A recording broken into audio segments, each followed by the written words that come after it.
खूप कटू आहे सगळं, पण आज जिंकलो सर. क्रमांक 1 मधनं ज्यावेळेस आम्ही स्लिप 2 मध्ये झालो, आमच्याकडे व्हिडिओज आहेत. लोक रडली, महिला रडल्या, आमचे सहभागी कार्यकर्ते म्हणतात नाही, माझे बांधव रडले आयुष्यभर माझ्यासोबत असणाऱ्या. 10 बैलाची खोली होती सर. मध्ये एक वरचं छप्पर पडू नये म्हणून बांबू लावलेला होता. भाड्याची खोली होती. त्या खोलीमध्ये वॉशरूमची व्यवस्था नव्हती. त्यावेळेस मित्र माझ्यावर प्रेम करायचे. त्यावेळेस माझ्यासोबत 100 मुलं 200 मुलं रोज असायची. वडापाव घेतात, अर्धा वडापाव एकत्र खाल्ला. ती सगळी टीम आज पण माझ्यासोबत आहे सर. गर्व वाटतो. तुझा आक्रोश आम्ही बघितला, काय वाटलं त्यावेळी? काही प्रस्थापित दुसरा नेता कार्यकर्ताच घडून देणारे असतात. ते ज्यावेळेस कळालं तुला की आज आपण आता उमेदवारी अर्ज मागच घेणार आहोत, त्यावेळेस काय भावना? नेमकं माझ्याकडे काही नव्हतंच सुरुवात करत असताना. हे जे घडवलं ते आपणच घडवलं.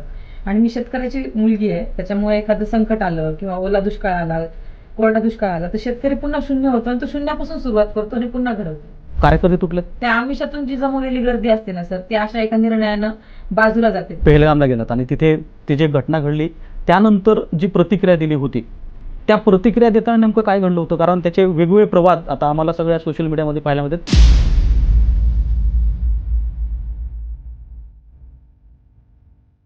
पूजा मोरेचा बळी सोशल मीडियाने घेतला. 100% घेतली. 100% घेतली. आपल्या राज्यामध्ये शेतकरी चळवळीतून अथवा इतर कुठल्या तरी चळवळीतून राजकारणामध्ये आलेले नेते, त्यांची यादी फार जरी मोठी असली तरी मागच्या काही दिवसापासून चळवळीतून नेते घडत नाहीत. आणि हे का होत आहे? तर चळवळीत राहत असताना राजकीय पक्षांची विचारधारा आणि चळवळ याची कुठं गल्लत होते का? आणि जर एखादा नेतृत्व यातून तयार होत असेल तर त्यांना कोण थांबवत आहे? हा प्रश्न विचारण्याचं कारण आहे पूजा मोरे, मराठा क्रांती मोर्चा, मराठा चळवळ आणि त्यानंतर स्वाभिमानी शेतकरी संघटनेतून तयार होत असलेलं एक नेतृत्व, जे पुण्यात येऊन आपल्या विवाहित आयुष्यामध्ये नगरसेवक बनत असताना अचानक एक घटना घडते आणि सोशल मीडियावर घडलेल्या काही घडामोडीमुळं पूजा मोरे यांना उमेदवारी मागे घ्यावी लागते. का घेतली पूजा मोरे यांनी उमेदवारी मागे? कुणाचा दबाव होता? सोशल मीडियावर जे काही चाललं होतं त्याच्या नेमका अर्थ काय होता? खरंच पूजा मोरे तसं बोलल्या होत्या? काय त्या बोलण्यामागचा हेतू होता? हे सगळं बोलण्यासाठी स्वतः पूजा मोरे जाधव आणि त्यांचे पती धनंजय जाधव हे माझ्यासोबत आहेत. खरं तर पहिल्यांदाच मागच्या वैवाहिक आयुष्यामध्ये राजकारणात येत असताना मला वाटतं पहिल्यांदाच अशा कुठल्या एका पॉडकास्टमध्ये समोर येत आहेत. आणि हे येत असताना आजचा दिवस महत्त्वाचा आहे. म्हणजे आपण एकीकडं काल सरत्या वर्षाला निरोप दिला आणि येणाऱ्या नवीन वर्षाचं आज स्वागत करत असताना सकाळचे दृश्य होतं ते मात्र भयंकर होतं. राजकारणामध्ये निष्ठा असली पाहिजे, आपल्या पक्षावर प्रेम असलं पाहिजे, मात्र हे होत असताना इतर घडामोडीचा किती वाईट परिणाम त्यावरती होतो याचं सगळ्यात मोठं उदाहरण म्हणजे आजची घडलेली घटना. पूजा, मला पहिला प्रश्न हाच विचारायचा तुला की ज्यावेळी आम्ही बघितलं की उमेदवारी अर्ज मागे घेणं ही फार स्वाभाविक प्रक्रिया आहे आणि आता तर इतकं सहज झालं की नेत्यालाच माहीत नसतं की आज आपण कुणाला उमेदवारी दिली आहे, जे 2 दिवसामध्ये बघायला मिळते. तुला आणि धनंजयला आम्ही ज्यावेळेस एकत्र बघितलं त्यावेळी अक्षरशः लोकांना हे कळत नव्हतं की नेमकं झालं काय, म्हणजे असं कसं काय अचानक होऊ शकतं की एकदम उमेदवारी अर्ज मागे घेण्यात आला? काय घडलं होतं? सर, मी लग्न करून 23 मार्च 2025ला पुण्यामध्ये आले आणि त्यानंतर आम्ही दोघांनी ठरवलं होतं की पुणे महानगरपालिकेमध्ये निवडणुकीला आपल्याला सामोरं जायचं आहे. आमच्याकडे वेळ खूप कमी होता, 8 महिन्यांमध्ये निवडणुका लागल्या होत्या. परंतु लग्न झालं त्याच्या दुसऱ्या-तिसऱ्या दिवशीपासून आम्ही त्या प्रक्रियेमध्ये पडलो आणि नंतर प्रभागामध्ये एवढी तयारी केली की अक्षरशः तिथे जे प्रस्थापित लोक आहेत, जे 15-15, 20-20 वर्षापासून राजकारण करतात आणि ज्यांची मक्तेदारी आहे, त्यांना कुठेतरी शह बसणार आहे असं वातावरण निर्माण झालं. सगळ्या पक्षाचे सर्वे असतील, रिपोर्ट्स असतील, त्याच्यामध्ये आम्ही 1 नंबरला होतो. त्याच्यामध्ये आम्ही पहिल्यांदा दहीहंडीचे कार्यक्रम केले, आम्ही दांडियाचे मोठे मोठे प्रोग्राम्स घेतले, लोकांपर्यंत पोहोचलो, बचत गटांपर्यंत पोहोचलो, खेळ पैठणीचे कार्यक्रम घेतले, विकासाची अनेक कामं आम्ही नगरसेवक नसताना त्या ठिकाणी केली. 5 कोटी रुपयाचा निधी आणला आणि नगरसेवक नसताना पूर्वीच्या नगरसेवकांनी जेवढे कामं विकासाची केली नसेल तेवढे कामं आम्ही करायला लागलो होतो. आणि याचा कुठेतरी धसका तिथलच्या स्थानिकच्या प्रस्थापित नेत्यांनी घेतला, जे आमच्या विरोधामध्ये तिथं उभा राहणार होते. सुरुवातीपासूनच त्यांना असं वाटत होतं की हे करतायत काम, परंतु हे उमेदवारीपर्यंत पोहोचणार नाही. पण शेवटी ज्यावेळेस मी भारतातला 1 नंबरचा पक्ष असणारा भारतीय जनता पार्टीची उमेदवारी त्या ठिकाणी मागतीये हे म्हणल्यानंतर त्यांनी अनेक गोष्टी केल्यात. याच्या आधी सुद्धा धनाभाऊंच्या माध्यमातून मला थांबवण्याचा प्रयत्न केला, की त्यांच्यावर आरोप करून त्यांच्या विरोधातले काही माणसं पत्रकार परिषद घेऊन थांबवण्याचा प्रयत्न केला. परंतु आम्ही त्याच्याकडे दुर्लक्ष केलं, कारण की आम्हाला माहिती होतं की हे घडणार आहेत आणि प्रस्थापित लोकांना हे सहज डायजेस्ट होणार नाही की आम्ही 8 महिन्यात येतोय, सर्वसामान्य घरची मुलं आहेत आणि तिकीट आणतोय. पण ज्या वेळेस मला प्रभाग क्रमांक 1ची उमेदवारी भेटली नाही आणि त्यानंतर मग हे सगळं वातावरण प्रभाग क्रमांक 2 मध्ये सुद्धा निर्माण झालेलं होतं, कारण की आमची प्रभाग क्रमांक 1ची तयारीच एवढी मोठी होती. तर त्याच्यामुळे पक्षाने आम्हाला 2 मध्ये उमेदवारी दिली. पण त्यावेळेस सुद्धा त्यांनी तिथेही उभा राहू नये, तिथेही त्यांनी षडयंत्र करण्याचा प्रयत्न केला. आणि ज्यावेळेस मी भारतीय जनता पार्टीची उमेदवारी घेऊन आले त्या 2 दिवसामध्ये सगळं चित्र बदललं. त्यांच्या प्रस्थापितांच्या पायाखालची वाळू सरकली आणि कुठलेही लोक असू द्या, प्रभाग क्रमांक 1 किंवा 2, प्रस्थापित लोक एकमेकांना साथ देतात. त्याच्यामध्ये बळी फक्त सर्वसामान्यांचं होतं. हे दोघं पुन्हा एकत्र आली आणि त्यांनी जे गोष्टी मी केलेल्याच नाही आतापर्यंत ते व्हिडिओज काढले आणि ते मला ट्रोल केले त्याच्या माध्यमातून. त्यांची जी यंत्रणा होती ट्रोलिंग करण्याची ती एवढी अफाट आणि एवढी मोठी होती आणि एवढी पेड यंत्रणा आणि एवढी खर्चिक होती की त्या ट्रोल यंत्रणेला आम्ही कसं उत्तर देणार होतं, म्हणजे कसं ते थांबवणार होतं, तेवढी यंत्रणा आमच्याकडे नव्हती. आणि मग हे वातावरण एवढं पसरत गेलं. आज बघतो आपण सोशल मीडियावर एखादा मेसेज आला तर तरुणाई आपली अशी त्याचा कुठलाही विचार करत नाही, त्याचं काही सत्य तपासत नाही आणि ती लगेच फॉरवर्ड करते आणि एक जे सत्य त्याचं एक वातावरण तयार होतं तसं वातावरण निर्माण व्हायला लागलं आणि ते टॅकल करणं खूप अवघड होतं.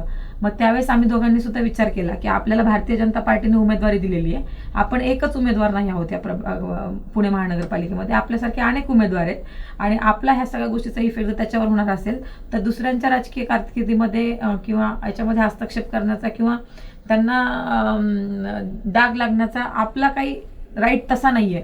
मग त्यामुळे आपण थांबलं पाहिजे जर दुसऱ्यांचा तोटा होत असेल तर. आणि भारतीय जनता पार्टीच्या विचारांना जर ते बाधा पोहोचवणार असेल तर आपण थांबलं पाहिजे असा आम्ही निर्णय घेतला.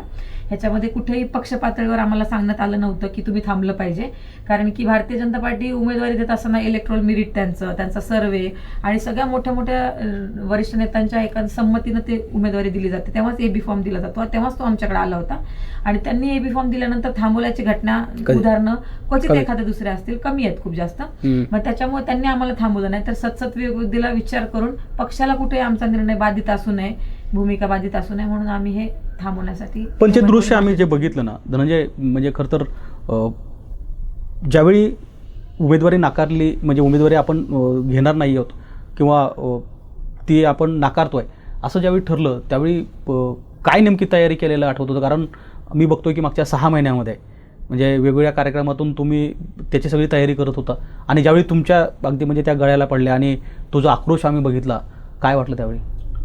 कसं आहे की प्रस्थापितांच्या गटामध्ये देखील काही प्रस्थापित सर्वसामान्यांना सोबत घेऊन येणारे असतात, काही प्रस्थापित दुसरा नेता कार्यकर्ताच घडून देणारे असतात. आमच्या भागामध्ये पण असं आहे, एक नगरसेवक आहे आणि एक नगरसेविका आहे आणि इतर 2 असतात. परंतु जी नगरसेविका आहे त्या नगरसेविकेनं तिच्या पतीनं तांबडपत्र घेऊन आल्यासारखा स्वतःमध्ये एक आत्मविश्वास भरलेला आहे. या गावामध्ये नगरसेवक आम्हीच होणार, आम्ही खोट्या जाहिराती करणार, आम्ही दुसऱ्यांनी केलेल्या कामाचं श्रेय स्वतः घेणार, आम्ही इतर पक्षामध्ये पण नेते घडू देणार नाही, आम्ही अंतर्गतून कुरघोड्या करून राजकारण करणार, निवडणुकीच्या प्रक्रियेमध्ये स्वतःचे टिमके मिरवण्यासाठी स्वतःला मारून घेतल्याचे बनाव तयार करणार, त्याच्यानंतर जादूटोणा करणार, लोकांच्या दारांमध्ये वेगवेगळ्या पद्धतीचे भावल्या टाकणार. असं ऐकवत आहे की त्यांच्या किती मतदानासाठी पैसे वाटतात, मतदानासाठी पैसे वाटतात. हो, सगळं घडलं माझ्या बाबतीमध्ये. यामध्ये माझ्या बाबतीमध्ये सांगितलं तर स्वराज्य पक्षाचं मी काम करत असताना आमच्याच पक्षातील काही पदाधिकाऱ्यांना फूस लावून किंवा आमच्यापर्यंत जी माहिती पोचली, संघामध्ये देखील त्यांनी पैसे दिले, अशा काही काही गोष्टी करून आमच्या विरोधामध्ये खोटा नरेटिव्ह त्यांनी पसरवला, फेक नरेटिव्ह पसरवला. मी आमच्या पदाधिकाऱ्याला त्याच्यामध्ये दोष देणार नाही, परंतु समोरच्या राजकीय नेत्याने जी ही भूमिका घडवली किंवा घडवून आणलं, तो नेता मतदान विकत घेतो. मतदान विकत घेताना आमच्या प्रभागातील महिलांना मंगळसूत्राची शपथ देतो. त्यानंतर घरामध्ये एक अशा पद्धतीचे देवदेव मानलेले असतात, त्या लोकांना त्याच्यावरती शपथा दिल्या जातात. तर ह्या सगळ्या गोष्टी घडत असताना यातून जनतेमध्ये ते खोटा नरेटिव्ह स्वतःचा पसरवतात, आम्हीच एक नंबर, असं वेगवेगळ्या गोष्टी त्यांनी केलेल्या आहेत. मला त्यांचं नाव घ्यायचं नाही कारण की आता ते संपलेले आहेत. आम्ही सर्वसामान्य कुटुंबातून आम्ही काम केलं. आमच्या प्रभागामध्ये अनिल बॉबी टिंगरे नावाचे एक दुसरे नगरसेवक आहेत, त्यांनी आणि आम्ही मिळून एकत्रितरित्या काम केलं. बऱ्यापैकी त्यांची मानसिकता आम्हाला सोबत घेण्याची दिसत होती. परंतु लाला खानवे नामक एक आमच्या त्या भागातले भाजपचे सदग्रस्त आहेत, त्यांचं पक्षासाठी खूप मोठं काम आहे अनेक वर्षांपासून ते काम करतात. पक्षाने त्यांना न्याय दिला, आम्ही समजू शकलो की ते जुन्या आहेत या सगळ्या गोष्टी. त्यानंतर प्रभाग क्रमांक 1 मध्ये जे आम्ही काम केलं, 5 कोटी निधीचा जो आम्ही वारंवार उल्लेख करतोय, त्या 5 कोटीमध्ये साधारणतः 4 कोटीच्या आसपास रक्कम आम्ही प्रभाग क्रमांक 1 मध्ये खर्ची पाडली आणि इतर कामं आमची 80 लाखाच्या आसपासची कामं आमच्या 2 नंबर मधली होती. पण दुर्दैव असं की आम्ही त्या कामांचा शुभारंभ केला पण कामं सुरू नव्हती झाली. त्यात उद्या परवामध्ये तुम्हाला सुरू झालेली दिसतील. परंतु प्रभाग क्रमांक 1 मध्ये 15 वर्षापूर्वी जे भाग महापालिकेत गेला त्या भागात विकास कामं झाली नाही, ती पूजाच्या माध्यमातून आम्ही त्या ठिकाणी करू शकलो. साधारणतः 550 मीटरचा एक डांबरी रोड केला, 100 मीटरचे 5-7 रोड केले, त्याच्यानंतर सिमेंटचे रोड केलेत, त्यानंतर ड्रेनेजची कामं केलेली आहेत, ओपन जिम्स केलेली. पण हे कमी पडलं सगळं, अति झालं. हे केलं म्हणून दुसऱ्यांनी धसका घेतला. राजकारणामध्ये काम केल्यावर मेरिटनुसार उमेदवारी मिळू शकते, पण अति काम केल्यानंतर तुमची म्हणजे उमेदवारी पंख छाटले जाऊ शकतात, हे यातनं दिसलं सर. मग हे सगळे घडत असताना एका बाजूला बॉबी टिंगरे, एका बाजूला दुसरे उमेदवार, आमचं सगळं जुळलं. बॉबी दादांनी आमच्यासाठी अनेक ठिकाणी प्रयत्न केले, परंतु या व्यक्तीनं दुसऱ्या प्रभागामध्ये पण ज्यावेळेस आमचे इफेक्ट होतात या व्यक्तीनं आम्हाला बदनाम करण्यासाठी केलेली प्रक्रिया माझ्या माहितीनुसार ती 2 नंबरमध्ये पोहोचली. 2 नंबरमध्ये यांच्याच पक्षाच्या लोकांना त्याचा तोटा होत असले कारणानं 2 नंबरच्या प्रक्रियेमधनं ते आमच्या अंगावरती आलं. आणि ज्यावेळेस ते आमच्या अंगावरती आलं ते इतकं भरमसाठ पद्धतीनं आलं की आम्ही ते रोखू शकत नव्हतो, रोखू शकेल असं आम्हाला वाटत नव्हतं. त्या स्थितीमध्ये पक्ष नेतृत्व आम्हाला मेरिट्सवरती लढा म्हणत होतं. मग दुसरी एक मुवमेंट अशी झाली की संघ प्रक्रिया किंवा भारतीय जनता पार्टीच्या कार्यकर्त्यांनी काही पत्र काढले का सो अँड सो सगळं. भारतीय जनता पार्टी हा इतका मोठा पक्ष आहे, तो इलेक्टोरल किंवा म्हणजे ते मेरिट बघितल्याशिवाय उमेदवारी देत नाही. त्या सगळ्या मेरिटमध्ये आम्ही विनिंगच्या दिशेने होतो. परंतु फक्त मुद्दा असा झाला की पूर्वीचे प्रसंग खोटे नाट्य दाखवले, तिथे पूजा सगळं सांगायलाच पुढे. परंतु ह्या सगळ्या गोष्टी घडत असताना एक वेगळी मुवमेंट आमच्या समोर आली की ट्विटरवरचं वॉर आपण जर पाहिलं, मीडियावरचं सोशल मीडियावरचं वॉर जर आपण पाहिलं तर आपल्यामुळे साधारणतः अनेक सीट्सला 43 सीट्सला बाधा होऊ शकते. जे हिंदुत्व बहुल भाग आहेत किंवा तिथल्या लोकांनी भाजपला आपल्या एका प्रक्रियेमध्ये नाकारलं तर तिथं पक्ष आणि संघातील अनेक प्रक्रियेतल्या लोकांनी सांगितले की तुमच्या ज्या व्हिडिओ तुम्ही त्यानंतर सुधारित व्हिडिओ आहेत ते टाका. आम्ही ते टाकण्याचा प्रयत्न केला पण ते डॅमेज कंट्रोल काय होत नव्हतं, कारण की तिथं पेड यंत्रणा होती आणि मला अपेक्षित नव्हती की मला एवढी मोठी यंत्रणा वापरावी लागेल. मी सर्वसामान्य कुटुंबातून येतो त्यामुळे आम्ही ते केलंच नव्हतं. मग शेवटी मोठं मन शेतकऱ्याची मुलगी पण ते मोठं मन होतं म्हणजे शेतकरी आणि मी देण्याचं काम करतो. या शेतकऱ्याच्या मुलीने देखील आज दाखवून दिलं की माझं एक नगरसेवक पद गेलं तरी झालं, पण भारतीय जनता पार्टी असेल, मुरलीधर मोहोळ असतील, आमचे सगळे नेते मंडळी असतील, देवेंद्रजी असतील, या सगळ्या प्रक्रिया, जगदीशजी मुळीक असतील, या सगळ्या लोकांच्या प्रतिमेला जर कुठेतरी डाग लागत असेल आणि त्यांनी म्हणण्यापेक्षा आपण लवकरच विड्रॉल करून टाकलं पाहिजे. विड्रॉलचा दिवस उद्या आहे, पण विचार करा 1 दिवस अगोदर म्हणजे 24 तासापेक्षाही जास्त अगोदर जगातल्या 1 नंबरच्या पक्षाचा फॉर्म येतो. तो फॉर्म आम्ही स्वतःहून विड्रॉल करतो. आमच्यासाठी शेकडो लोक रडलेले आहेत सर, आणि ते दृश्य आम्ही पचवू शकत नाही. तुमच्या माध्यमातून मी माझ्यासाठी आमचं धनंजय जाधव फाउंडेशनच्या माध्यमातून राबलेले सगळे सहकारी प्रभागामध्ये नव्याने माझ्या मिसेस सोबत जोडलेल्या सगळ्या ताई, माझ्या ऑफिसमध्ये असणाऱ्या सगळ्या ताई, प्रभागातल्या सगळ्या महिला भगिनी, राबणारा सगळं मित्र परिवार, प्रभागातले नागरिक, मतदार ज्यांनी अपेक्षेने आमच्या सभांना गर्दी केली. आम्ही बैठक लावली की सर 700, 800, 1000 लोकांच्या बैठका लागल्या. आमच्या कार्यक्रमाला 10 हजाराची गर्दी होती. आमचे कार्यक्रम इतके यशस्वी झाले, पावसात कार्यक्रम यशस्वी झाले. हा फक्त धनंजय जाधववरचा आणि पूजा जाधववरचा विश्वास होता आणि जनतेने ठरवलं होतं की परिवर्तन होणार. आम्ही परिवर्तनाची टॅगलाईन घेऊन आलो होतो सर. पण हे सगळं होताना सर समोरचे जिंकले असं त्यांना वाटत असेल. आमच्यातल्याच काही मित्र परिवारानं आम्हाला उमेदवारी मिळू नयेत म्हणून कुरघोड्या केल्या. माझ्यासोबतच्या काही जुन्या सहकाऱ्यांनी माझ्याविषयीचा रोष, राग व्यक्त करण्याचा प्रयत्न मीडियाच्या माध्यमातून केला. त्या सगळ्या गोष्टी खोट्या होत्या, परंतु त्यातनंही मी पुढे वाट काढत आलो. एका जगातल्या किंवा देशातल्या मोठ्या पक्षाची उमेदवारी ताईला मिळाली. मी माझा छत्रपती संभाजीराजेंसोबत प्रामाणिक आहे, राहणार हा शब्द पूर्वी होता, आजही देतोय. उद्या काय होईल माहित नाही, पण संभाजीराजे छत्रपती शिवाजी महाराजांचे वंशज आहेत, त्यांच्यासोबत प्रामाणिक राहील. आजही ज्यावेळेस हा प्रसंग घडत होता त्यावेळेस माझी प्रतिक्रिया अशी होती की मी छत्रपती संभाजीराजांचा मावळा आहे. पूजाने भाजपचे विचार स्वीकारलेले आहेत. पूजाला तिच्या राजकारणासाठी शुभेच्छा. या सगळ्या प्रक्रियेतनं विड्रॉल घेतोय. संभाजीराजे, मी तुमचा कार्यकर्ता आहे, मी आयुष्यभर तुमच्यासोबत राहील, यापूर्वी राहिलोय. पण ज्यांना कोणाला आमच्यामध्ये हे कटुता घडवायची होती किंवा पूजाचा पराभव किंवा पूजा लढू नये हे वातावरण बघत होते, त्या लोकांना सुद्धा आज हळहळ वाटली असेल की विरोधक असावं तर असा. आज सांगतो मी सर, ज्या लोकांनी माझ्याविषयी कुरघोड्या केल्या, ज्या लोकांनी ताईविषयी कुरघोड्या केल्या, त्या सगळ्या लोकांना आज आम्ही माफ करतो. परंतु एकच सांगतो, इलेक्ट्रॉल मिनिट बघून भाजपने मला उमेदवारी दिली. इलेक्ट्रॉल मिनिट तुमचं चेक करा. तुमच्यात जर स्पर्धा असेल, तुमचे जर गट्स असतील तर दावेदारी करा.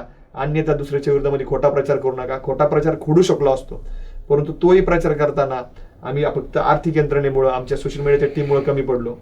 हे खूप वाईट आहे सर. सोशल मीडियाची बळी ही ठरली आणि जवळच्या लोकांनी विश्वासघात केला, जवळच्या मित्रमंडळींनी, जवळच्या सहकाऱ्यांनी जुन्या काही गोष्टी चुकीच्या केल्या आणि याच्याही पुढे जाऊन ते क्षणिक घडलं. ते प्रभाग क्रमांक 1च्या नगरसेविकेच्या पतीने घडवलं.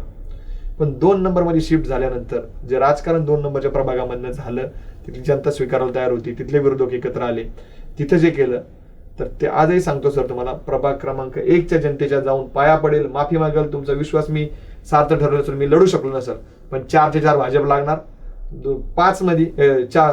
1 मध्ये 4 भाजप लागणार, 2 मध्ये सुद्धा सर सांगतो मी तुम्हाला 4 भाजप लागणार. त्याचं कारण असं, 3 उमेदवार भारतीय जनता पार्टीचे राहतील, 1 पुरस्कृत होईल, पण आम्ही प्रचार हा 4हींचा करणार ना. उमेदवार समोर असतील पण ताई सगळ्यांच्या पाठीमागे असतील, हा शब्द या ठिकाणी तुमच्या माध्यमातून देतो. आजचा दिवस 1 जानेवारी आहे.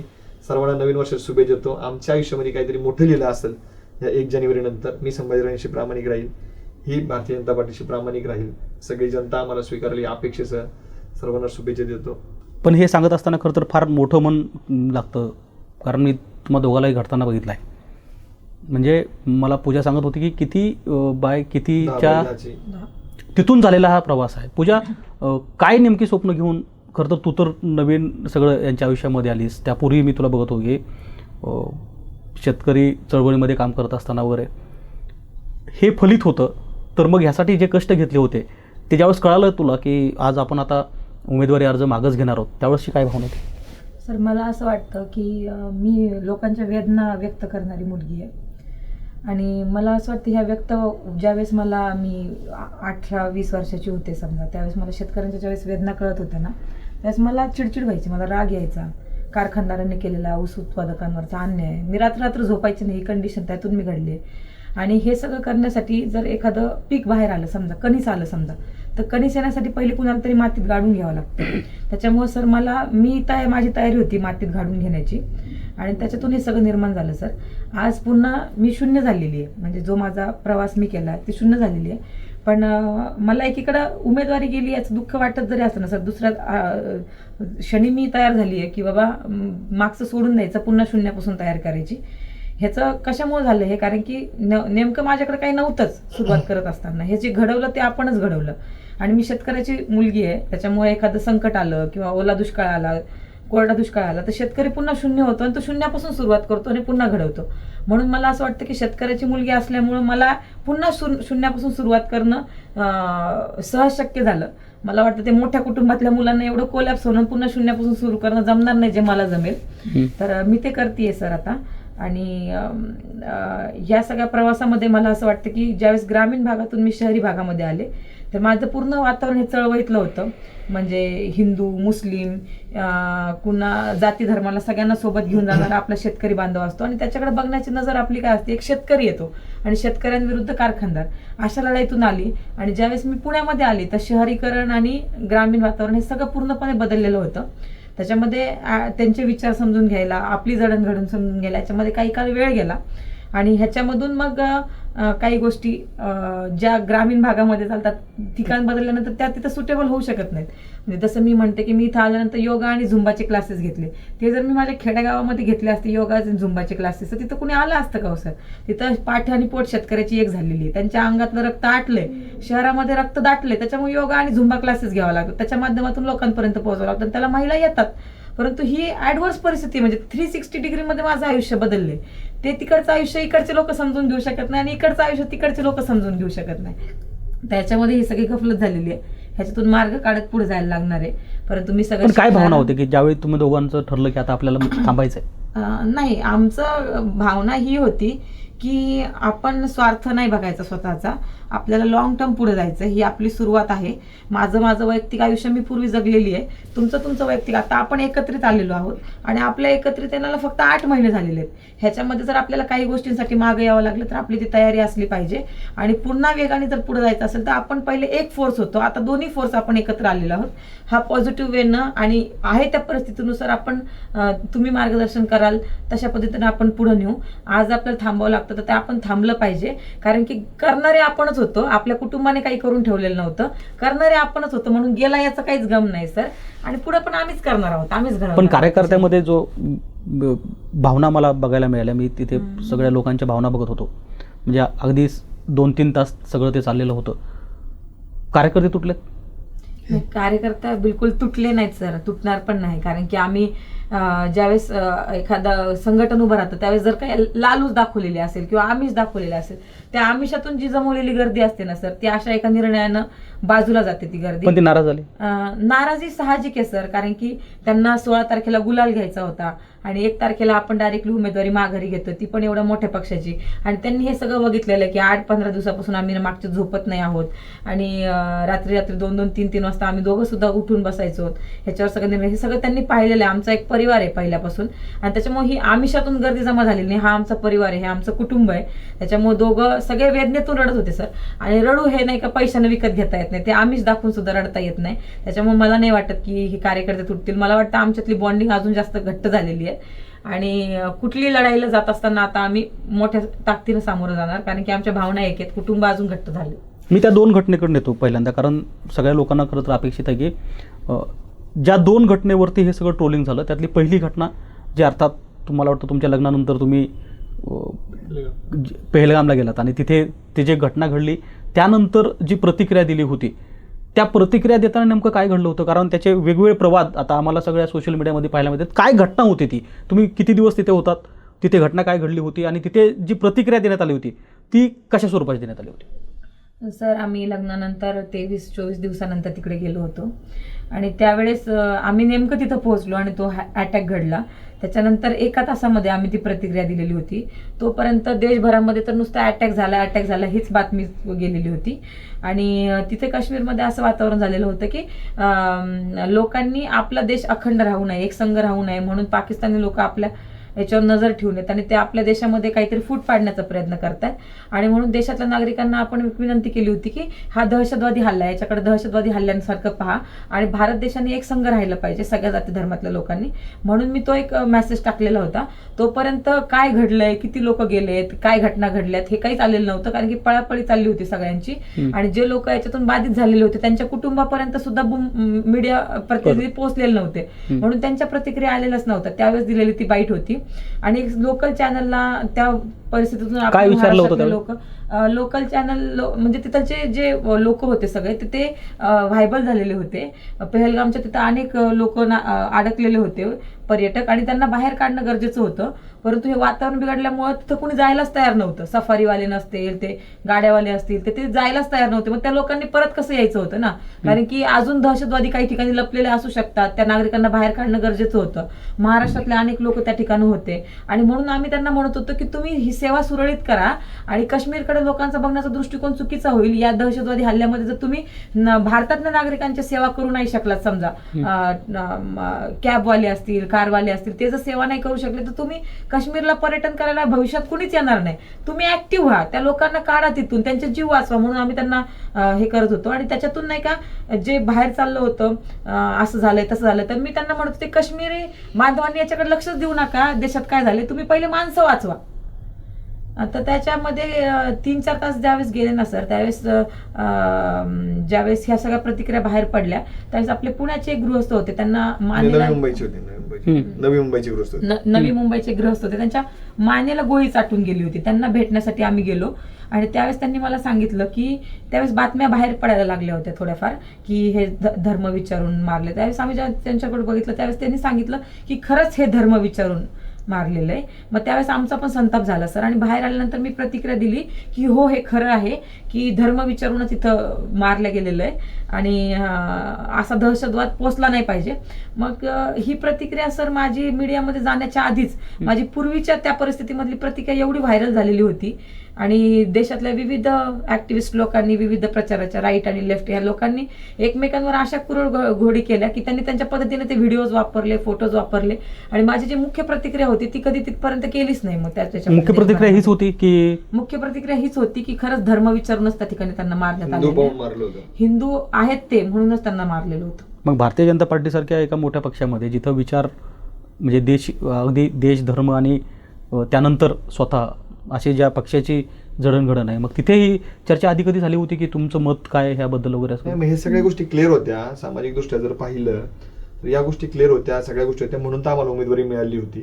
आणि उमेदवारी मिळत असताना मेरिट होता आमचं, या सगळ्या गोष्टी होत्या. परंतु विरोधकांनी इतकं खतपाणी घातलं, इतकं ते वाढवलं की त्याच्यामध्ये इतकी मोठी टीम ऍक्टिव्ह झाली की आम्ही ते रोखू शकलो नाही.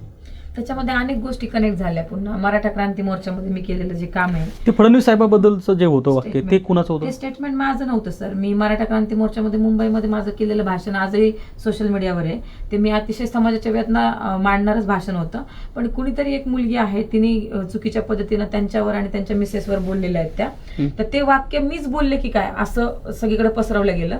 ती मुलगी मी नाहीच मुळामध्ये. काय झालं, मराठा क्रांती मोर्चामध्ये त्यावेळेस तडफेनं अनेक मुली बोलल्या, 5-5 जणींचे भाषणं व्हायचे त्याच्यामध्ये.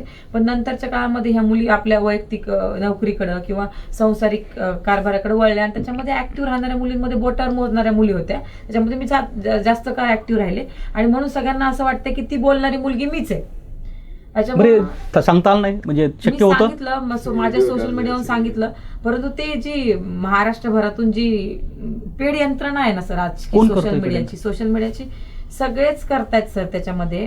पण पेड यंत्रणा जी इतकी भयानक आहे ना, त्या अनेकांचा जीव घेत आहे. बीडवरून तिथून काय होतंय? बीडवरून नाही सर, हे प्रभाग क्रमांक 2 मधून झालंय आणि प्रभाग क्रमांक 1 मधून झालं, याची सुरुवात झाली. पण आज काय होतं, एखादी घटना घडली ना सर, त्याच्यामध्ये ही आपली नवीन जनरेशन आहे ना, ती अशी खूप क्विक आहे. म्हणजे ती काहीच पाहत नाही की याच्यामध्ये सत्यता काय आहे काय नाही. ती लगेच फॉरवर्ड करायची, ती पाठवायची. ह्याच्यामध्ये कुणाचं आयुष्य बदनाम होणार आहे, कोण थांबणार आहे, ह्याचा काहीच विचार करत नाहीत ते. पण मला असं वाटतं की तो त्यांनी केला पाहिजे. कारण की एक तर सामान्य गटातले मुलं, घरातले मुलं राजकारणात येत नाही. त्याच्यातल्या मुलीची जात तर कोणी राजकारणात घालतच नाही. त्याच्यामध्ये शिकलेल्या मुली तर राजकारणात येतच नाही. त्याच्यामुळे आपण बघतोय की फक्त प्रस्थापित नेते आहेत. मग सामान्याचे पोरं सभागृहात गेल्यानंतर तुमच्या वेदना कोण मांडणार आहेत? आणि व्हायरल करणारे मुलं सामान्य घरचीच आहेत ना. त्यांनी हे विचार केला पाहिजे ह्या गोष्टीचा. मला वाटतं की मला या सगळ्या प्रकरणानंतर सुषमा अंधारे आठवल्या.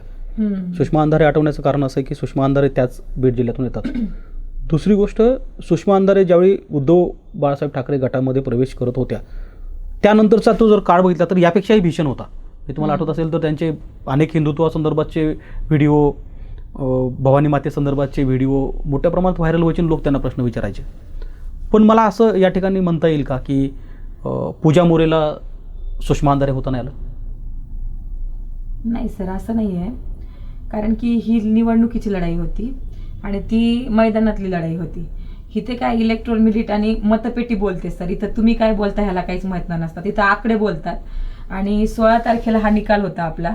आणि त्यावेळेस नाही का, मी काही जरी बोलले असते की माझ्याकडून चुकलंच नाही, काहीच नाही, तर ह्याचा इफेक्ट जर मतपेटीवर झाला असता ना सर, तर ते आकडे खोटे बोलू शकले नसते. आणि म्हणून निवडणुकीच्या आणि मताच्या गणितामध्ये मला हा कुठलाही प्रकारचा धोका भारतीय जनता पार्टीला करायचा नव्हता.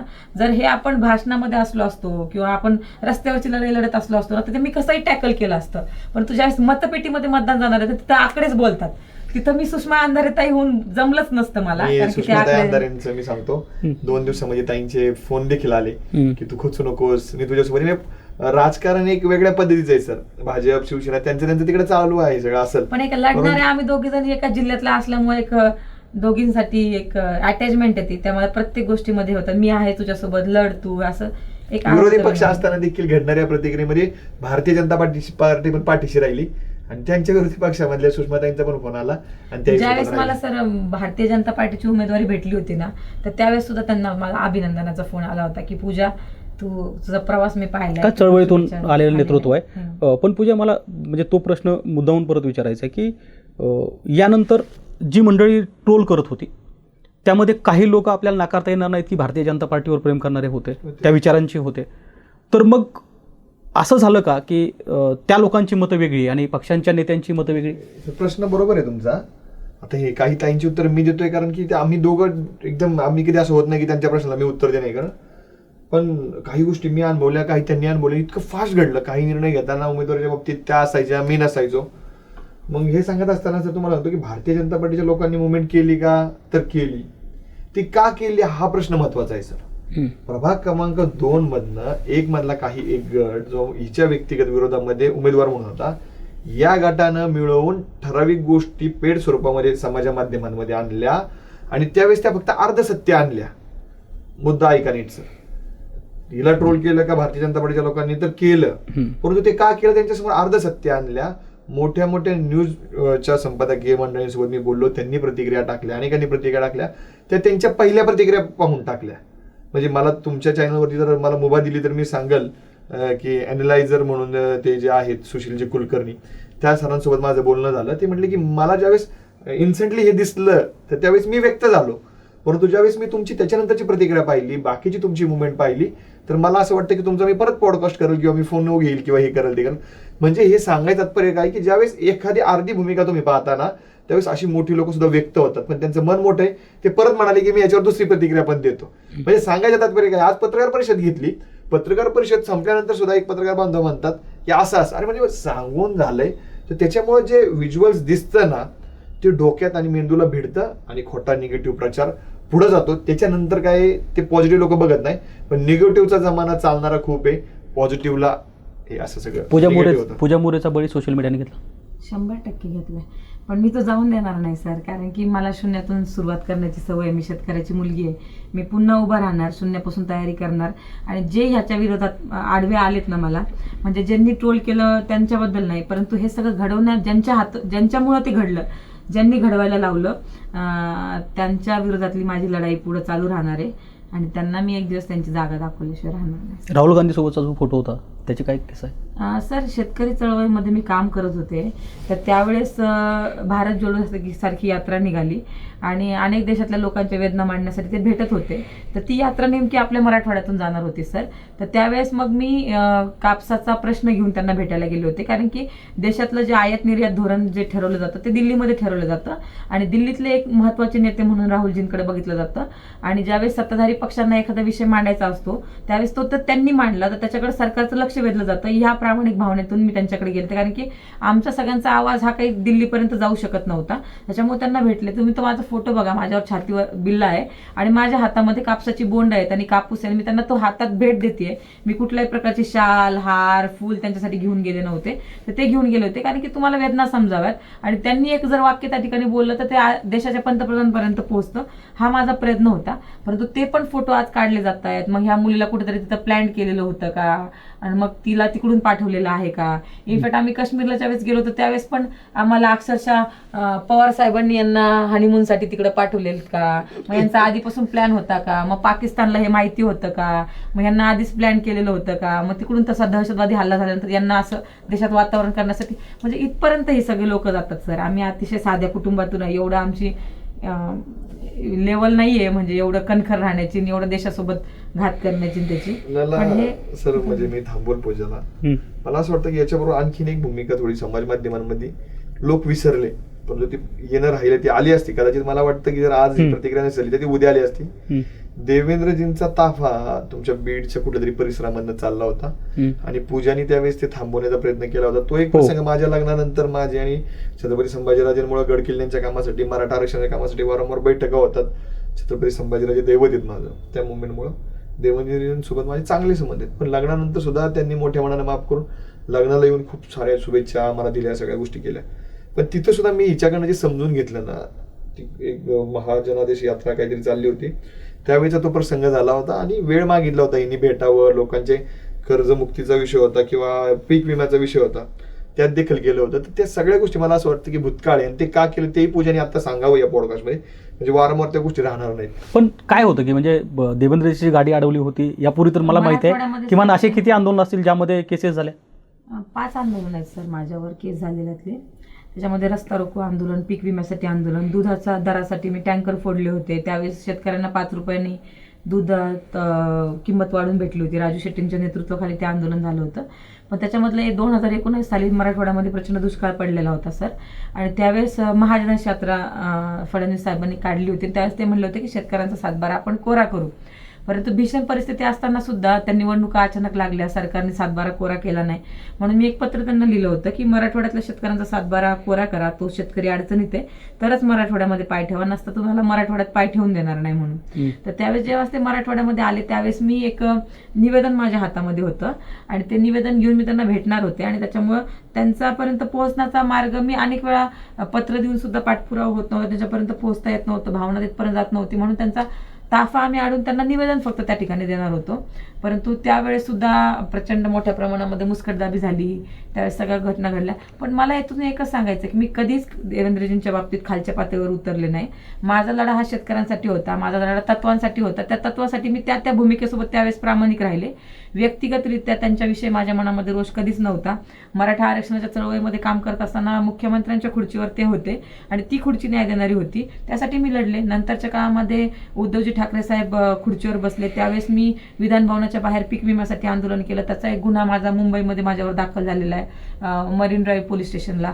तर त्या काळात पण मी भांडत राहिलेली आहे. जे सत्ताधारी कुठे असू शेतकऱ्यांच्या प्रश्नावर, आणि मी त्यावेळेस असणाऱ्या भूमिकेसोबत मी प्रामाणिकपणे राहण्याचा प्रयत्न केला. पण माझ्यामध्ये मतभेद होते पण मनभेद कधीच झाले नाही. ते पण मनभेद त्यांनी होऊन दिले नाही. ज्यावेळेस ते आमच्या दोघांच्या लग्नाला आले त्यावेळेस त्यांनी सांगितलं की पूजा एक चांगली काम करणारी मुलगी आहे, धडपडी मुलगी आहे, धनंजय पण एक धडपडा मुलगा आहे. ह्या दोघांना संभाजीराजांनी एकत्रित आणले, तर आता तुम्ही एकत्रितपणे समाजासाठी धडपड करा. तुम्ही दोघं जण एक चांगले फोर्स आहात, फक्त हा फोर्स एकत्रित होऊन एक चांगल्या दिशेला जाऊ द्या. आणि मला असं वाटतं की सर ते जे बोलले होते ना ते आता 1 जानेवारीला सत्यात उतरतंय. तो जो फोर्स ते म्हणत होते तो योग्य दिशेला गेला पाहिजे. तो आता भारतीय जनता पार्टीच्या निमित्तानं मला असं वाटतं तो योग्य पद्धतीनं योग्य दिशेला जाणार आहे. आणि मला असं वाटतं देवेंद्रजींनी त्यावेळेसच ती चाहूल दिलेली होती आणि ते आता नवीन वर्षामध्ये घडतंय.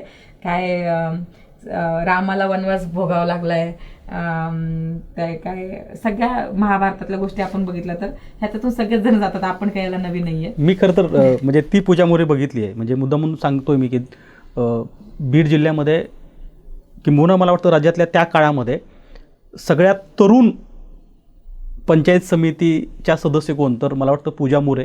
आणि मी ती बातमी पहिल्यांदा मी केली होती. अगदी त्या दिवसापासून आत्ताच्या दिवसापर्यंत पूजा मोरेचा जो काही प्रवास आहे तो अगदी पूजा जाधवपर्यंत आला आहे. पण यात नेमकं टप्प्याटप्प्यात काय झालं, म्हणजे पूजा मोरे पहिली कशी होती, आता कशी आहे, आणि काय शिकवलं यामधल्या काळाने? सर तुम्ही माझ्याकडे आला होतात पहिल्यांदा, 21 वर्षाची मी होते, राज्यातली कमी वयाची पंचायत समिती सदस्य. माझ्या गावाकडे येताना सर गावाला रस्ताही नीट नव्हता. तुम्ही खूप लांब गाडी लावलेली होती, तिथून तुम्ही उन्हामध्ये धावत पळत आला होता, घामाघूम झालेला होता. त्यावेळेस तर मला वाटलं मी पंचायत समिती मेंबर झाल्यानंतर ABP माझ्यावर पहिली बातमी तुम्हीच घेतली होती माझी. आणि एवढे मोठे पत्रकार आले होते त्याच्यामुळे मी भारावून सुद्धा गेलेले होते. त्यानंतरचा प्रवास मला ह्या सगळ्या प्रवासातून एकच कळालं सर, थांबायचं नाही, काम करत राहायचं. अनेक प्रसंग आले, याच्या आधी पण मी काही ट्रोल झाली नाही का, तर झाली मी ट्रोल, माझ्यावर गुन्हे दाखल झाले नाही का, झाले मी. तर मी थांबायचं नाही एकच ठरवलेलं आहे. ह्यांच्यासोबत लग्न झालं त्यावेळेस पण आमचं एकाच अटीवर लग्न झालं होतं की मी घरात बसणार नाही. योगायोगाने सुदैवाने मला नवरा पण असा भेटला की आज बघतो की आपण राजकारणातल्या महिलांच्या मागे ज्यावेळेस पुरुष असतो ना सर, त्यांचा पुरुषार्थ आडवा येतो की नवरा म्हणतो की तू लीड करायचं नाही, माझ्या मागं तू दिसली पाहिजे समजा. आणि एक आरक्षणामध्ये उभा राहिलेली महिला एक बाहुली म्हणून काम करते. मला त्यांच्यावर खूप अभिमान वाटतो की त्यांनी कधीच असे वागले नाहीत. ते मागं राहिले बॅकबोन बनून, पण त्यांनी मला फ्रंटला ठेवलं. मला या सगळ्या गोष्टीतून एक कळलं की थांबला तो संपला, मी थांबणार नाही. माझा श्वासात श्वास आहे तोपर्यंत मी थांबणार नाही सर, हेच मी शिकली. राजकारणात काही घडू शकतं, शेवटच्या क्षणापर्यंत थांबलं नाही पाहिजे. पण आता सकाळपासून तेच बघतो मी की म्हणजे उमेदवारी अर्ज ज्यावेळी तुम्ही स्थगित केला त्यानंतर जो भारतीय जनता पार्टीचा रुमाल आहे तो मात्र काही निघाला नाही. म्हणजे मी 4 तासापासून मागच्या बघतोय की तिथे काही फरक पडणार नाही सर. काय झालंय, भारतीय जनता पार्टीचा रुमाल जो आहे ना सर, म्हणजे त्या मी या वेदनेतून 2 दिवसाच्या गेले ना, ह्या रुमालासोबत माझ्या इतक्या वेदना आणि मी एवढी समरस झाली ना सर की मला हे आता एक रुमाल वाटत नाही सर, हा नुसता गमजा वाटत नाही, तर हा माझ्या काळजाचा विषय वाटतोय मला आता. आणि ह्याच विषयाला घेऊन मला आदरणीय देवेंद्रजी फडणवीस साहेब असतील आणि हिंदुत्व जागृत ठेवणारे आदरणीय नरेंद्र मोदी साहेब असतील यांच्या हिंदुत्वासाठी देशभरामध्ये काम करायचंय. संघाच्या परिवाराने माझी जी भूमिका समजून घेतली सर, त्यांना समजणं सोपं नव्हतं ते, पण त्यांनी प्रत्येक वेळेस खूप हुशार लोक आहेत संघ परिवारामध्ये, त्यांनी शांततेत वेळ देऊन मला ती भूमिका समजून घेतली, सत्यता समोर आणली, ते सोबत उभा राहिले. संघ परिवारासोबत घेऊन आणि राज्यातल्या अनेक हिंदुत्वादी संघटनांसोबत घेऊन मला हिंदुत्वासाठी भविष्य काळामध्ये काम करायचंय. आणि हा सत्ता नुसतं भारतीय जनता पार्टीचा गमछा नेता हा काळजाचा विषय झालाय सर माझा, मला हा उतरू वाटत नाहीये सर आता. काय बात, म्हणजे हे ट्रान्झॅक्शन फार महत्त्वाचं आहे. धनंजय, मी तुमच्याकडे येतो. खरं तर वैयक्तिक प्रश्न आहे, पण मी आज सकाळच्या जेवढे काही बाईट्स ऐकत होतो बाजूला उभा टाकून, तर मला ही गोष्ट सातत्यानं जाणवत होती की 10x10ची रूम, समोर अगदी मातब्बर पुढारी होते, आणि मग तो प्रवास कसा राहिला की म्हणजे तिथून प्रवास सुरू केला आणि आज अगदी तुम्ही पण अगदी निवडणुकीत एका पक्षाचं नेतृत्व करत आहात. सर याला सगळ्याला छत्रपती शिवाजी महाराज जबाबदार आहेत. सर्व महापुरुष जबाबदार आहेत. शिवाजी महाराज, संभाजी महाराजांच्या नावानं प्रेरित होऊन काम करणारा हा कार्यकर्ता. काम करत असताना संभाजी महाराज, शिवाजी महाराजांना अभिप्रेत काम करायचं ठरवलं. छत्रपती संभाजी महाराज म्हणजे आजचे संभाजी महाराज यांची भेट झाली. तो एक सुवर्ण परीस माझ्या, मी म्हणजे एका परिसाला मी स्पर्श केला असं म्हटलं तरी हरकत नाही. जगातल्या अनेक चांगल्या फ्लाईट्समध्ये फिरलो, बिझनेस क्लास फ्लाईट्समध्ये फिरलो, बाहेर देशात फिरलो, सगळ्या गोष्टी केल्या. काही मित्र भेटले, सगळ्या गोष्टी घडत गेल्या. मी घडत जात असताना कधी कोणाच्या म्हणजे असं टाळूवरच लोणी खाणं म्हणतात किंवा कोणाची मानपीड करणं म्हणतात, कोणाला ब्लॅकमेल करणं म्हणतात, कुठल्याशी माहिती अधिकाराची पत्र टाकणं किंवा ब्लॅकमेलिंग करून पैसे वसूल असं कधी या मुलांनी केलं नाही. पैसे कमवले, व्यावहारिकदृष्ट्या कमवले. माझी, आमच्या भावाची, आमची कंपनीज आहेत, आम्ही पिशव्यांचं काम करतो आणि ठेकेदारी पद्धतीची कामं असतात, वेगवेगळ्या पद्धतीचे सगळं करतो. यात कधी चुकीचं काम केलं नाही. परंतु संभाजी महाराज माझ्या आयुष्यामध्ये आले, माझं आयुष्य बदललं. मी त्यांच्याशी प्रामाणिक राहील आणि सगळ्या गोष्टी. आज माझी परिस्थिती खूप सधन आहे, खूप चांगली परिस्थिती झाली. त्यावेळेस काय होतं? 10 बाय 10ची खोली होती सर. मध्ये एक वरचं छप्पर पडू नये म्हणून बांबू लावलेला होता. भाड्याची खोली होती. त्या खोलीमध्ये वॉशरूमची व्यवस्था नव्हती. त्यावेळेस मित्र माझ्यावर प्रेम करायचे. त्यावेळेस माझ्यासोबत 100 मुलं, 200 मुलं रोज असायची. वडापाव घेतात, अर्धा वडापाव एकत्र खाल्ला. ती सगळी टीम आज पण माझ्यासोबत आहे सर, गर्व वाटतो. हे घडत असताना सर एवढी मोठी लढाई लढलो. ते कसं कसं झालं, खूप कष्ट केले. सगळी मंडळी आहेत, संभाजीराजांनी खूप सहकार्य केलं सर. त्यामुळं हा संघर्ष इतका मोठा होता की मला असं वाटेल की या आजच्या निवडणुकीच्या धामधुमीमध्ये थोडक्यात संपवतो. एकमेव पूजा जाधव अशी उमेदवार असेल की निवडणुकीला उभं राहण्याच्या आधी 5 कोटी बजेट खर्च केलं. ते बजेट याच सरकारनं दिलं होतं. आम्ही प्रचार करताना लोक सगळे महाराष्ट्रातले प्रचार करतात, निवडून द्या हे करू. आम्ही म्हणायचो रोड केलाय, ड्रेनेज केलंय, पुढं भरपूर काही करू. त्यामुळं तसं उमेदवार म्हणून आम्ही ठरलो. ती आणि मी समजा एक आहे ना शेवटी, अर्धांगिनी म्हणतात किंवा ते सगळं म्हणतात. माझ्या अर्ध्या प्रॉपर्टीची वारस ती आहे, तर तिच्या कर्तृत्वाचा मी असलो पाहिजे ना सर. तर त्यामुळे ती झाली का नावावर? ते नॅचरली आहे. हिंदू कोड बिल किंवा हिंदू पद्धतीनुसार ते चालतं सर. तर त्या सगळ्या प्रक्रियेमध्ये लोकांनी एवढं प्रेम दिलं, एवढा विकास केला, एवढ्या सगळ्या गोष्टी केल्या. अशा पक्षाची उमेदवारी मिळाली. छत्रपती संभाजीराजांना अनेकांनी डिस्टर्ब केला, आमच्यात खूप कटुता निर्माण करण्याचा प्रयत्न केला. संभाजीराजांनी माझ्यावर विश्वास ठेवला, थँक्यू त्यांना. आणि आज 1 जानेवारीला माघार घेताना पूजानं मोठं मन दाखवलं, माघार घेतलं. खूप कटू आहे सगळं, पण आज जिंकलो सर मी.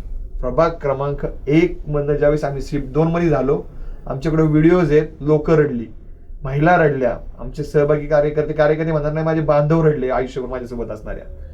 ते झालं, ते पचवत नाही, ते सगळं शिफ्ट करत नाही. तर 2 मधली उमेदवारी गेली, 2 मधले कार्यकर्ते रडले. ज्यांची उमेदवारी कट झाली होती ते सुभाष चव्हाण म्हणून आहेत. आमची उमेदवारी पुन्हा एक तर उमेदवारी कट झाली म्हणून ते रडले असतील. आम्हाला उमेदवारी मिळाल्यानंतर आम्हाला निवडून यायचे म्हणून लगेच ते ऍक्टिव्ह झाले. आणि आज रोजी परत उमेदवारी कट झाली होती. बिचाराला 3ऱ्या वेळेस रडावं लागलं. म्हणजे त्याची उमेदवारी कट झाली म्हणून रडला. आम्हाला उमेदवारी मिळाली, भाऊ म्हणून उमेदवारी मिळाली, तुला निवडून आणणार म्हणून रडला. आणि आता उमेदवारी गेला तेव्हा पण रडला. अशीच एक भगिनी आहे आमची, आदिती बाबर. तिचे वडील बिचारे हिच्या वडिलांसारखे ते आहेत. आम्ही ज्या क्षणाला आम्हाला उमेदवारी मिळाली त्यांना त्यावेळेस ते आमचं राजकारण वाटलं असेल, तर तेव्हाही आम्ही कान धरून त्यांची माफी मागितली होती. प्रचारासाठी एकत्र तेव्हाही मागितली होती. तुमचा घास आम्ही हिरवला, परंतु त्याला काही राजकीय गोष्टी आहेत किंवा विनिंग कॅरी मेरिट सगळ्या गोष्टी आहेत म्हणून आम्ही ती माफी मागतो तुमची. त्या बिचारे म्हटले तुझा काही दोष नाही, परंतु त्यांनी असं राग व्यक्त केला. कदाचित त्या रागाचंही हे सगळ्या गोष्टी असू शकतात. म्हणजे काहीतरी आमच्याकडनं चुकीचं घडलं होतं, आम्ही आणि असं ते तिकडं घडलं, आमच्याकडनं घडलं नाही. आम्ही एवढं काम प्रभाग क्रमांक 1 मध्ये गेलं की त्याचे वेव्स 2 नंबरमध्ये होत्या म्हणून आम्हाला तिथे लढायची संधी मिळाली मेरिट्सनुसार आणि आम्ही तिथे लढलो. पण तिथल्याही लोकांना आमच्यावर रडावं लागलं. आज ते आम्हाला मतदान करू शकत नाही. एक महिलाचा एक प्रसंग सांगतो आणि थांबतो. एक महिला सगळ्या दारांमध्ये सगळ्या राजकीय पक्षांच्याकडे जायची आणि म्हणायची की मला तुमच्या मेहंदीच्या क्लासला घ्या, तुमच्या दांडियाच्या क्लासला घ्या, ह्याला घ्या. आणि ती लोक म्हणायची तुमचं मतदार यादीत नाव असेल तर घेऊ.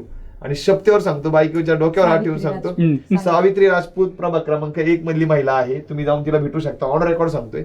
त्या महिलेनं सांगितलं की ताई, पहिलं तुम्ही अशा आहात की तुम्ही मला वोटिंग कार्ड विचारलं नाही, मला तुमच्या दांडियाला घेतलं, मला तुमच्या योगाला घेतलं, सगळ्या प्रक्रियेत मी नाव नोंदवणार. तिने नाव स्वतः नोंदवलं. पेढे घेऊन आले आमच्या कार्यालयामध्ये, आमच्या चॉकलेट्स घेऊन आले आमच्या कार्यालयामध्ये, विज्युअल्स आहेत आणि म्हणली माझं मत तुम्हाला. सर त्या मॅडम आज रडल्या. म्हणजे इतकं केलं. आम्ही 25 लोकांची बैठक लागली की 700 महिला उपस्थित असायच्या. आम्ही 50 लोकांची लावली की 1000 महिला असायच्या. हे कोणाला मिळतं? आज माघार घेऊन जगात विजयी झालेला जर उमेदवार कोण असेल तर पूजा धनंजय जाधव आहेत. कारण की ते अर्ध थोडंसं माघार हा पराभव मानायचा का विजय? विजय सर. विजय आणि नवीन सुरुवात. आणि याच्याबरोबर एक मला सांगावं वाटतं, पूजानी ते मागे पत्रकार परिषदेमध्ये सांगितलं, या माघारीनंतर फक्त हा आम्हाला धक्का नाहीये सर, ज्या लोकांची चूक नाही अशा प्रभाग क्रमांक 1 मधल्या निष्ठावंत असू द्यात, प्रभाग क्रमांक 1 मध्ये ज्यांनी उमेदवारी मिळवली, त्यामध्ये मी सांगल रेणुका हुलगे चलवादी शिर्के या आमच्या भगिनी आहेत. साधारणतः 8-10 दिवसापूर्वी त्यांना बाळ झालंय. प्रभागामध्ये बाळ झाल्यानंतर सुद्धा त्या सगळ्या प्रचार प्रक्रियेत सहभागी झाल्यात. सिझर झालंय त्यांचं बाळ, ते सगळ्या प्रक्रियेत येतात. वाईट वाटतंय. त्या महिलेवरती हा अन्याय ठरू शकतो आमच्या चुकीमुळं. नंतर अतिशय गरीब निष्ठावंत कार्यकर्ता आहे राहुल जाधव. कोविडच्या कालावधीमध्ये त्या प्रभागामध्ये अतिशय सुंदर तडपेने काम केलेला कार्यकर्ता आहे राहुल भगवान जाधव. 15 वर्षापूर्वी त्यांचे वडील नगरसेवक होते आणि तो कार्यकर्ता 15 वर्ष संघर्ष करतोय सत्य देण्यासाठी, लोकांची सेवा करण्यासाठी. त्या कार्यकर्त्याला आर्थिक परिस्थिती कमकुवत थोडी ठीकठाक आहे तो कार्यकर्ता. नंतर सुधीर वाघमोडे नावाचे एक तिथं चांगला कार्यकर्ता आहे. 15 वर्ष त्यांनी एका तिथल्या माझ्या आमदारासाठी काम केलं, प्रभागातल्या लोकांचे प्रश्न सोडवले. इतकं तडपेने काम त्या प्रभागामध्ये केलं की त्याला उमेदवारी मिळण्यासाठी पक्षांचा संघर्ष असं आम्हाला जाणवलं होतं. तो आणि मी पॅनलमध्ये आल्यानंतर 4 सीट निघतील अशी चर्चा झाली. मी म्हणजे पूजा आल्यानंतर बिचारा सुधीर वाघमोडेवरती, सुधीर सुभाष वाघमोडे यांच्यावरती अन्याय असं वाटतं.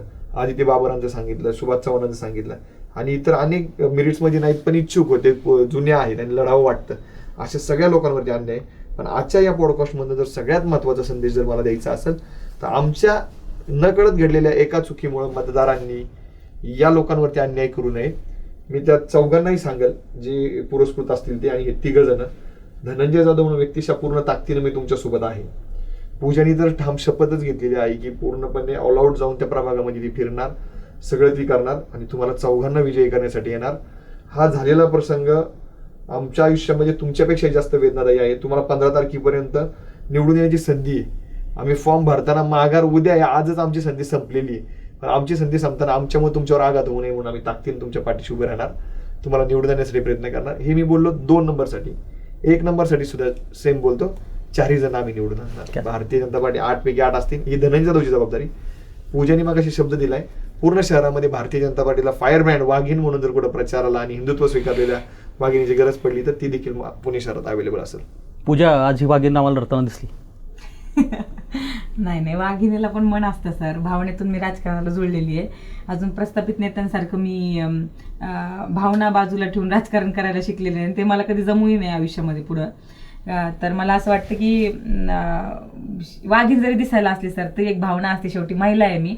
पण या भावनेतून पण बाहेर पडून मी उद्या उभं राहणार सर खंबीरपणे आणि अन्यायाविरुद्ध लढणार, सामान्य जनतेचा पुन्हा एकदा आवाज बनणार. आणि याच्यासाठी 4-5 वर्ष लागतील, पण पुन्हा पुढच्या पंचवार्षिकमध्ये मी पुणे महानगरपालिकेच्या सभागृहामध्ये जाणार म्हणजे जाणार. काय बात आहे, हा आशावाद फार चांगला आहे. पण शेवट माझा याच प्रश्नाने करतोय की ज्या सोशल मीडियानेच पूजा मोरेला घडवलं, मला आठवतं आहे की तो सोशल मीडियाचा तो उभारीचा काळ होता, ज्या काळामध्ये मराठा क्रांती मोर्चा, त्यानंतर स्वाभिमानी शेतकरी संघटना, त्यांची आंदोलनं, त्याच सोशल मीडियाचा फटका पूजा मोरेला बसला. नक्कीच सर. त्याच सोशल मीडियाने घडवलं होतं. याचं उत्तर वेगळं आहे सर माझं. आता ती काय येईल ते माहिती नाही, मी सांगतो. घडवत कोणाला नाही सर, पण बिघडवतात नक्की. ज्यांची काय काम करून काय कर्तृत्व नसताना ते लोकांनी फक्त पोस्ट लिहिल्या हो सर, ह्याची घेतली कॉपी केली. आमचं पॉलिटिकल 5 वर्षासाठी आम्हाला फीडबॅक म्हणजे निगेटिव्ह बॅक आला आम्हाला. परंतु कर्तृत्व ज्या माणसाचं आहे ना त्याला कोण बिघडवू शकत नाही सर. तिचं कर्तृत्व होतं सर. माझी बायको म्हणून बोलत नाही, तिची डेअरिंग होती सर. टँकर फोडणं दुधाचा चेष्टा नाहीये सर. आज माझ्यावर जेवढे गुन्हे नाहीत तेवढे माझ्या बाईकवर गुन्हे आहेत सर. या सगळ्या गोष्टी करताना पोलिसांच्या लाट्या जेवढ्या मी खाल्ल्या नाहीत सर, तिने खाल्लेल्या आहेत. म्हणजे एखाद्या पुरुषाला याचं वाईट वाटेल, परंतु ती गुन्हेगार नाहीये सर, ती आरोपी नाहीये. तिने समाजासाठी या सगळ्या गोष्टी केलेल्या आहेत. घडवलं तिला सोशल मीडियाने नाही सर, तिच्यात गट्स होते म्हणून सोशल मीडियाने तिला डोक्यावर घेतलं. पण एक अभाषी सोशल मीडिया आहे की जी सोशल मीडिया एखाद्याला संपवू शकते, पण आम्ही संपणारे नाही. आमच्या दुसरं कोण असतं आत्महत्या केली असती, अटॅक आला असता, संपले असते. परंतु आम्ही खमके आहोत, आम्ही लढू. ज्या पक्षाने हिला साथ दिली त्या पक्षासोबत एक निष्ठा राहील आणि त्या पक्षाला हे सगळं भरून देईल. एक जागा असताना आवडत असेल की त्यांच्या चिन्हाची येणार नाही, पण ही इतर ठिकाणी ते भरून देईल सर. नक्कीच. तर आपण बघतो की सोशल मीडियाचा एक परिणाम काय होऊ शकतो. कदाचित हिंदुत्ववादी मंडळी ज्यांनी या सोशल मीडियाच्या लिखाणामध्ये सहभाग घेतला होता त्यांच्यासाठी हे यश असेल की पूजा मोरे यांना उमेदवारी मागे घ्यावी लागली. मात्र चळवळीतून येणाऱ्या कार्यकर्त्यासाठी नक्कीच ही विचार करणारी गोष्ट आहे की ज्या पक्षासोबत असतो, ज्या विचारासोबत असतो, त्यावेळी तिथली मतं असतात, त्यानंतर मात्र ती मतं किती धोकादायक ठरू शकतात आणि हे सोशल मीडियाच्या माध्यमातून कसं होऊ शकतं हेच आपण या दोघा उभयंत्याकडून जाणून घेतलं. राजकीय पहिल्या कट्टूकडच्या या पॉडकास्टसाठी तूर्त इतकेच. धन्यवाद.